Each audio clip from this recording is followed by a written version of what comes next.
pretzels? Pretzel orders that slipped in before. Because they're so big. They're kind of big. Yeah. That'll work out great. I haven't been in here in a while because our team is doing a great job.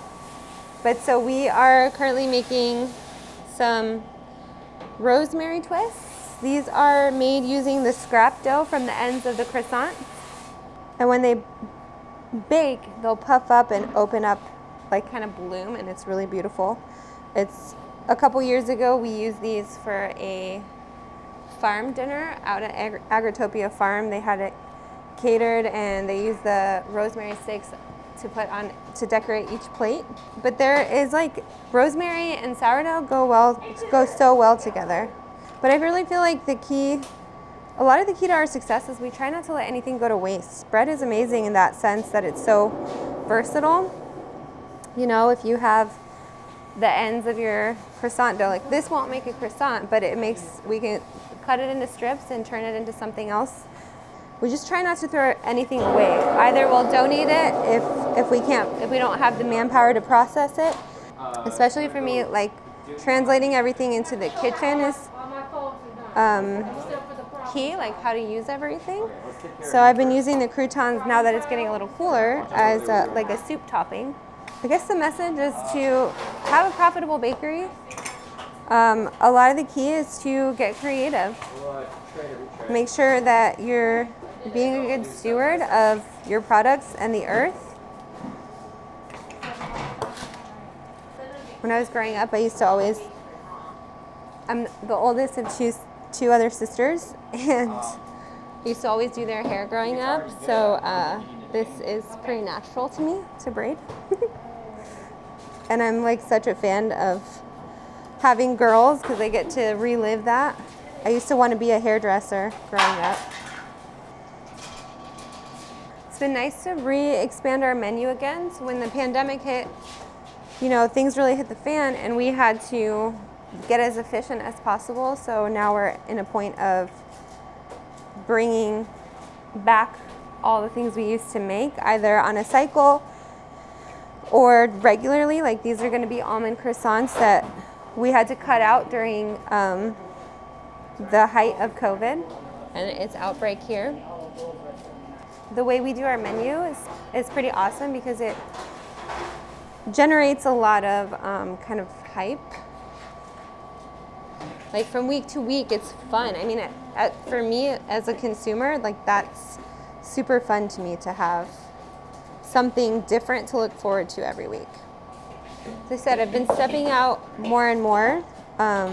John's been taking the reins on operations, and I've kind of been like heading the behind the scenes, you know, keeping the business on track financially, but also our family on track and the balance alive. Because if any bakers are out there, you guys know it can get pretty intense and demanding very quickly. And having that balance is super important. So John and I have been trying to reintegrate that in our lives. Like John grew up playing tennis, so we've been playing tennis and having the girls join along with us to, you know, have some outside family time and other things that are not just the bakery. Dylan, are we trying these regular or close? Can you tray all those on silicone mats, actually? Yes. 10 to a tray. So these actually will be the last of our pretzel pastry that we had going on for a while, which was actually Dylan's creation. People are all about the hybrids, you know, like the Crouton. So we went with pretzel and croissant all together. We still didn't come up with a good name for it. In the very beginning, we were using like this canned almond stuff, and we hated that from the get-go. Like there's so much sugar in it. It was so messy and pasty, and now we moved into starting to make our own almond frangipan, and that we par bake in an oven and cut into these nifty little rectangles that are easier to roll up and that won't seep out when baking. They're so sticky. Yeah. What did you do with that? This is his. Mine is different.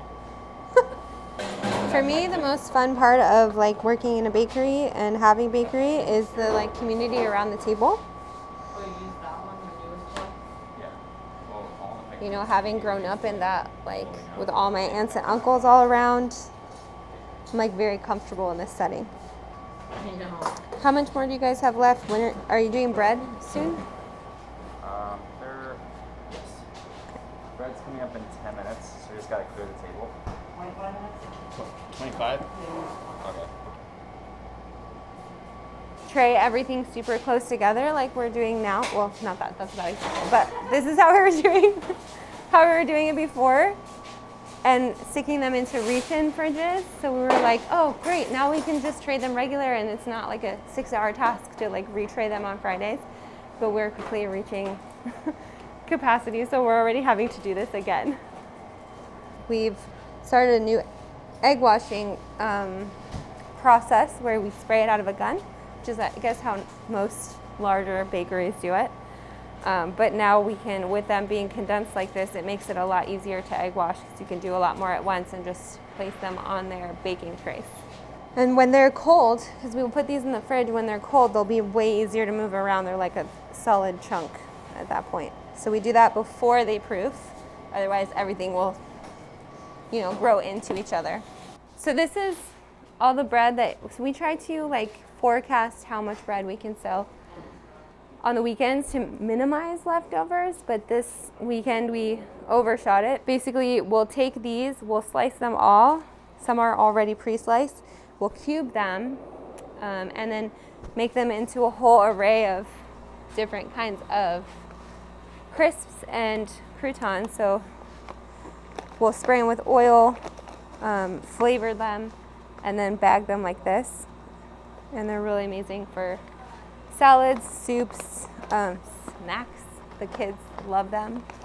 Some of them we've done with like our green olive crisps, make great crisps for like dipping into hummus or dips in general. I don't know, for me, like this is, I love to see this because growing up, you know, we lived very modestly, especially as like my parents were both immigrants. So my mom was like the mom washing like plastic bags to reuse, you know? So this is true like innovation and creativity, and it's very, it hits home for me that nothing has to be wasted, especially when you work so hard to get it to the point of a loaf, between how it has to be sown and farmed and cared for. Like it's a shame if you ever have to throw anything away, especially bread, which is super versatile.